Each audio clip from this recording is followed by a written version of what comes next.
Dear Prime Minister, I am writing to you following the news that we, as Team GP, have had our funding completely cut.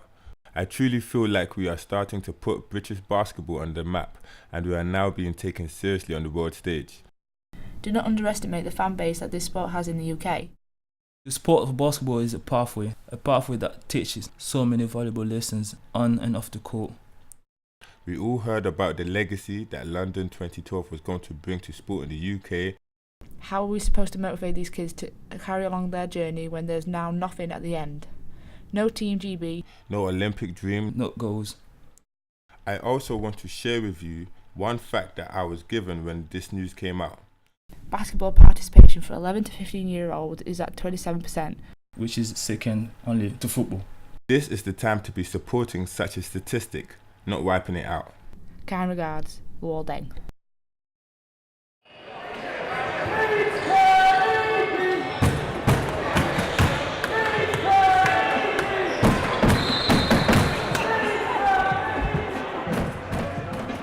My name is Matt Newby, I'm the Director of Basketball at Leeds Metropolitan University and the head men's basketball coach of the Division 1 and Bucks Premiership men. I think we're in a pretty good position. The boys have proved that they are amongst one of the best teams in the country this year. The draw for the weekend is quite a positive one. We'll avoid the two BBL affiliated institutions until the final. I think the Bucks Championships is always a highlight because of the challenge that it presents. To deliver at the level that we're delivering at in such a small time frame with the demands that it puts on the players' bodies, it's pretty intense, and I think the time of the season it comes, it's normally parallel with the National League and the BBL. And the players have to almost change their focus within a fortnight whilst maintaining a strong National League presence. They've got to flip it and then focus on the Bucks Championship. And I think for young players that's quite a difficult challenge, and one that when you succeed you look back on and think, you know, well done. Can you do it again? What we can challenge you on is the cohesiveness of the team defence, and secondly the offence.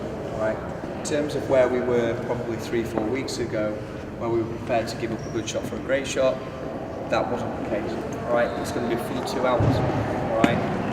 Remember, we've really only got tonight and tomorrow night where we can go at full tilt. So let's be on point. Solid warm up, sideline to sideline. Everyone on point. 5 minutes, please. Let's go. Right. Feel pretty good about the weekend. You know, we're pretty prepared up to this point. Good week of practice. We know we're playing on Saturday, and we know we're potentially having on Sunday. I think we're very, very fortunate that they have almost turned the decision around in terms of the performance funding. I think the reality is that people don't recognise where basketball was 4 years ago or 8 years ago in terms of where and how we were competing with the rest of the world. People haven't really acknowledged the gains that have been made over that period of time.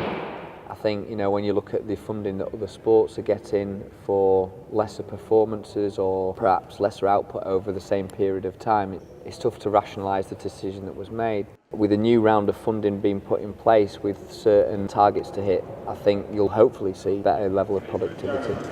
Dave, how was that training then? Is that it's good? Alright. If it wasn't competitive, no, it would get better. So we're going to have a couple more. I think we've got another one tomorrow, and then Thursday, Friday, see how it goes, see how everyone's body's feeling. We can't be going to, we've got to taper it down for the weekend. But. Henry, how was training then? Yeah, it was good practice. We need to have more practices where it's as intense or more intense than the games, and that's what we got to replicate in practice. Situations that are still there. If we don't do that, then we're not looking very good. But when we do that, we look great. So more of them this weekend. That sounds good then.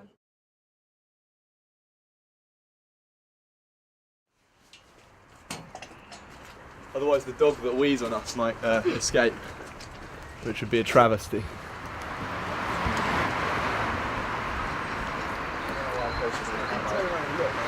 That we had that a massive blow in that we got all of our funding cut. And you know, that was huge. That had massive implications for us. The British basketball community sort of came together. There was petitions and stuff. It's on a year-to-year thing now. I don't really know too much about the business of it. Yeah. It's kind of a shame that it got cut, but I mean, something's better than nothing at the moment. I think. Ever since I got sort of older and started playing men's basketball, I've always sort of enjoyed coaching and helping kids. You know, you're grateful for the guys that got you into basketball, because otherwise I never would be playing for Carnegie now. So.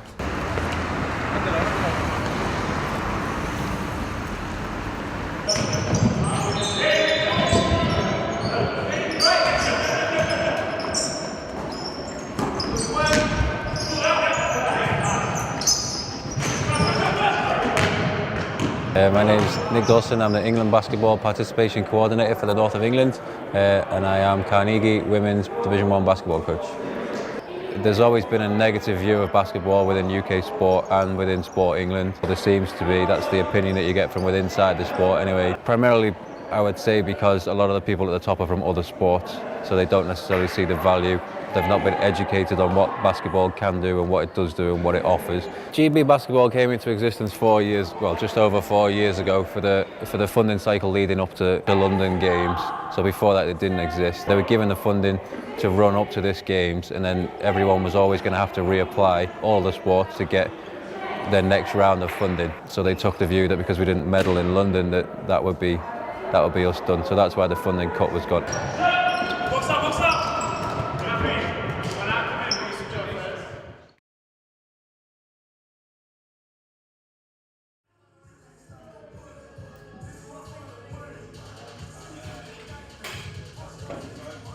We've got 1 year's worth of funding. We showed significant support, and we showed a lot of good things that the sport can do, and opened a lot of people's eyes, really. You know, it wasn't that we've asked to do anything differently. We really just showed to the funder UK sport, this is what basketball can do, this is what it has to offer, this is where we came from, and this is where we're going. It's what they want, whether they're about number of medals or quality of sports entering into the Olympics. 1 year isn't enough. It needs to be a full 4-year cycle and beyond, really, to really make the progress.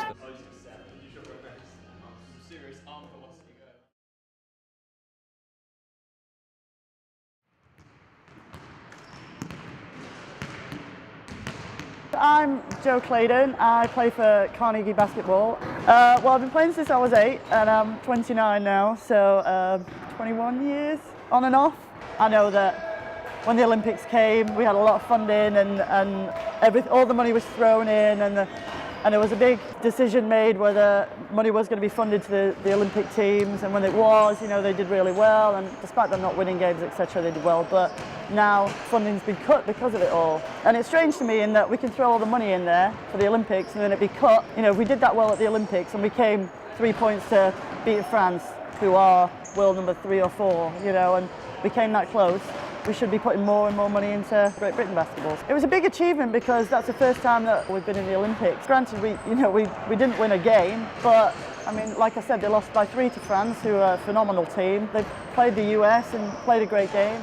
I don't think there's anything bad to take from it. I think they did really, really well. Who's the point out to Lee Smith?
I take losses probably as bad, if not twice as bad as the players. Looking at the guys that were on the floor and that have come together as a team this year, that's probably given me the biggest fulfilment in terms of pride. We don't get this opportunity again. It's rare that young people acknowledge that in real time. They don't take a step back and recognise that that'll be the last time that they play in Bucks together. It's important to me that they recognise how hard they've worked and what it really means. Having that sort of impact on someone's life, although it may sound corny or maybe cheesy, is quite a big deal to me. I guess that's what keeps me interested.